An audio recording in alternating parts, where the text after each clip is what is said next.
नमस्कार विद्यार्थी मित्रांनो, क्रिएटिव्ह मॅथ्स मराठी या आपल्या युट्यूब चॅनलमध्ये तुमच्या सगळ्यांचं सहर्ष स्वागत आहे. आता इंग्रजीवर चर्चा करतो मित्रांनो.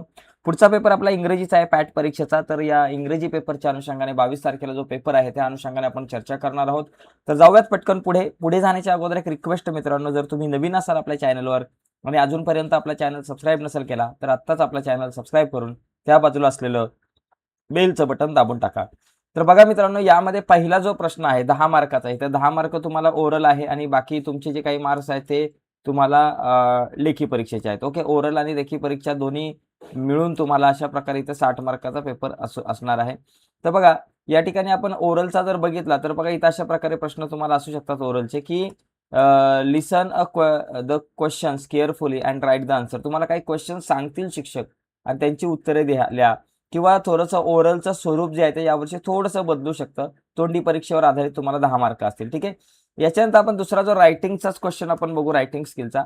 रायटिंग स्किलमध्ये complete the conversation with meaningfully sentence. अशा प्रकारे कन्व्हर्सेशन तुम्हाला कंप्लीट करायला एखादा प्रश्न येऊ शकतो किंवा एखादा कन्व्हर्सेशन लिहा असाही प्रश्न येऊ शकतो.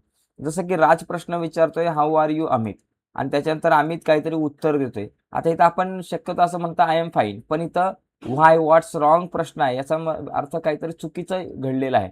मग अमित काय म्हणतो, I am not feeling well. मग व्हाय व्हॉट्स रॉंग, काय झालं बाबा, आय एम सफरिंग फ्रॉम, म्हणजे मला काहीतरी होतंय. काय होतंय बाबा, fever. And and what, I also have a cold and cough, मला कोल्ड आणि कफ सुद्धा आहे. ओके. आणि त्याच्यानंतर राज म्हणतो, haven't you see doctor yet, तो अजूनपर्यंत डॉक्टरकडे नाही गेला. अमित म्हणतो, no I will visit doctor today, मी आज डॉक्टरकडे जाईल. आणि नंतर ओके गेट विल सून. अशा प्रकारे एखादं तुम्हाला येऊ शकतं, एखादं कन्व्हर्सेशन तुम्हाला विचारलं जाऊ शकतो. त्याचबरोबर मित्रांनो, काही प्रश्न असे विचारले जातात, give appropriate response to following questions. जसं की how far is your home from school, शाळेपासून तुमचं घर किती दूर आहे. My home is about 2 kilometre away from school, 10 kilometre away from school, 5 kilometre away from school. जे काही डिस्टन्स आहे ते, किंवा प्रश्न बदलू सुद्धा शकतो. पुढचा आहे, why do we go to ground, आपण ग्राउंडवरती का जातो, तर प्ले फॉर गेम्स. बरोबर ना, play games and do exercise, आपण गेम खेळायला जातो, त्याचबरोबर एक्सरसाइज करायला आपण ग्राउंडवरती जातो. आता एकदम भारी प्रश्न आहे, की बाबा अशा प्रकारे हा एक पॅरेग्राफ, तुम्हाला एक पॅरेग्राफ वाचा आणि त्यावर आधारित काही प्रश्न 5 मार्काला विचारले जातील. आणि पोएम आणि त्याच्यावरचे प्रश्न 5 मार्काला, ह्या 2 गोष्टी कंपल्सरी आहेत, त्याच्यामुळे याच्याकडे नीट लक्ष द्यायचं. बघा, Lilavati was found a flowers, especially lotus flower. She loved to watch the lovely lotus that stood straight in water. Sometimes it swayed with the wind.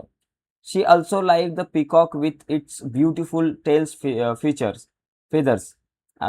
It flew only as high as the branches of trees. Okay, when it spied a serpent sliding by, how fast it swept upon the serpent. She gazed and gazed at the graceful swan that glided upon the lake. She laughed when she watched the antics of monkeys. आता या ठिकाणी बघा, who was found flower, flower कोणाला मिळाला बाबा, Lilavati. Who was found flower, Lilavati found flower, मग इथं लिहायचं Lilavati found flowers. What did Lilavati love to watch, काय पाहायला तिला आवडतं. She love to watch the lovely lotus, मग इथं लिहायचं the lovely lotus.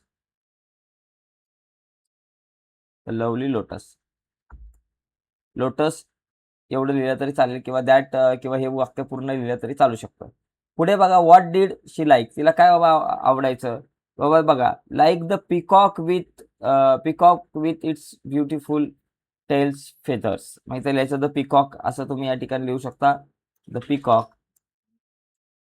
Peacock with its beautiful tail feathers. Okay. त्याच्यानंतर पुढे बघा, व्हॉट डीड शी गेज, बघा, she gaze and gaze the graceful swan that glided upon the lake, असं या ठिकाणी तुम्हाला लिहिता येईल. तर अशा पद्धतीने मित्रांनो, एखादा पॅसेज तुम्हाला कुठलाही दिला जाईल आणि त्या पॅसेजवर आधारित तुम्हाला प्रश्न विचारले जातील. अतिशय सोपा प्रश्न आहे. पुढचा प्रश्न बघा, या ठिकाणी आपल्याला विचारलं जाऊ शकतं, एक कविता आहे. रीड द फॉलोइंग स्टांजास सायलेंटली, एकदम हळूवारपणे वाचायचं आहे शांततेत आणि मनातल्या मनात, आणि वाचून तुम्हाला काही प्रश्नांची उत्तरं लिहायची. बघा, what does the poet hear, पोएटला काय कसला आवाज आला, तर इथं लिहायचं a sudden cry of pain, a sudden cry of pain, cry of pain, या ठिकाणी हे तुम्ही लिहू शकता. पुढे बघा, where is the rabbit, rabbit कुठं होता, इन अ स्नेअर, बघा इथं लिहू शकता इन अ स्नेअर. पुढे बघा, what is the rabbit calling for, rabbit कशासाठी तो आवाज देत होता, तर आउट फॉर एड्स म्हणजे किंवा help, he is calling out for aid, हे उत्तर तुम्ही या ठिकाणी इथं लिहू शकताय. राईट एनी रायमिंग पेअर, हे रायमिंग पेअर लिहा कुठलं आहे, बघा एड आहे, अफ्रेड आहे, किंवा स्नेअर आहे, वेअर आहे, पेन आहे, गेन आहे, यापैकी कुठलंही तुम्ही एक रायमिंग पेअर लिहू शकताय. अतिशय सोपा प्रश्न आहे रायमिंग पेअर लिहिणं. ओके, पुढचा बघा क्वेश्चन आपल्याला दिलेला आहे. इथे रीड द फॉलोइंग वर्ड वाचायचे आहेत आणि त्यांना क्लासिफाय करायचंय, नाऊन, वर्ब, ऍडजेक्टिव्ह, ऍडव्हर्ब. आता नाऊन बघा, हे तर यार्ड जे आहे ते नाऊन आहे. वर्ब काय बाबा, या ठिकाणी जर टॉलरेंट एक वर्ब आहे, टॉलरेट एक वर्ब आहे. त्याच्यानंतर आपल्याकडं नर्वस जे आहे त्याला आपण ऍडजेक्टिव्ह म्हणू शकतो, आणि स्पॉन्टेनियसली जो आहे, स्पॉन्टेनियसली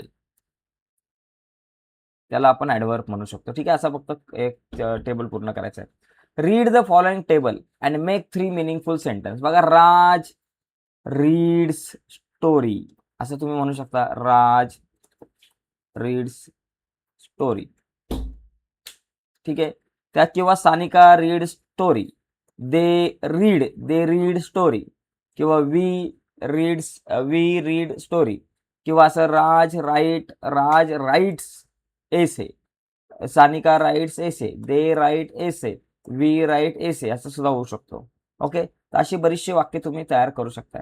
आता इथे बघा, write acrostic for following word, जसं होम पासून तयार झालं how cute is our home, त्याच्यातल्या ओ या लेटर पासून तयार झालं old but meaningful and strong, M पासून तयार झालं माय फॅमिली इज प्राईड, आणि त्याच्यानंतर ई पासून एव्हरी वन्स लाईक इट. तसं टी पासून काय तयार होईल, टी पासून बघा tasty drink we enjoy every day, E पासून energising us in the morning, आणि ए पासून ऑलवेज रिफ्रेशिंग, असं येऊ शकतो.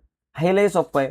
तुम्हाला जसं वॉज नॉटचं वॉझंट झालं, तसं हॅज नॉटचं हॅझंट होतं, कॅन नॉटचं कांट होतं, विल नॉटचं वोंट होतं. तर एवढंच आपल्याला या ठिकाणी करायचं आहे. ओके, सोपं आहे. त्याच्यानंतर इथे एक लेटर रायटिंग तुम्हाला एखादं येऊ शकतं. बघा, हे जसं लेटर दिले तसं एखादं दुसरं लेटर यावेळेस येऊ शकतो. फॉर्मॅट थोडा यावेळेस बदललाय लेटरचा. त्याच्यानंतर एखादं चित्र अशा प्रकारे दिलं जाईल, हे चित्र नीट बघायचं आहे, आणि या चित्रावरून तुम्हाला या ठिकाणी इथं एक माहिती लिहायची चित्रावरून. ठीक आहे, आणि ट्रान्सलेशनचा एक भाग आहे, translate the following sentence. Translation तुम्हाला 100% येऊ शकतं, येणार. जसं की ancient Indians naive the science of ship building म्हणजे जहाज बांधणे.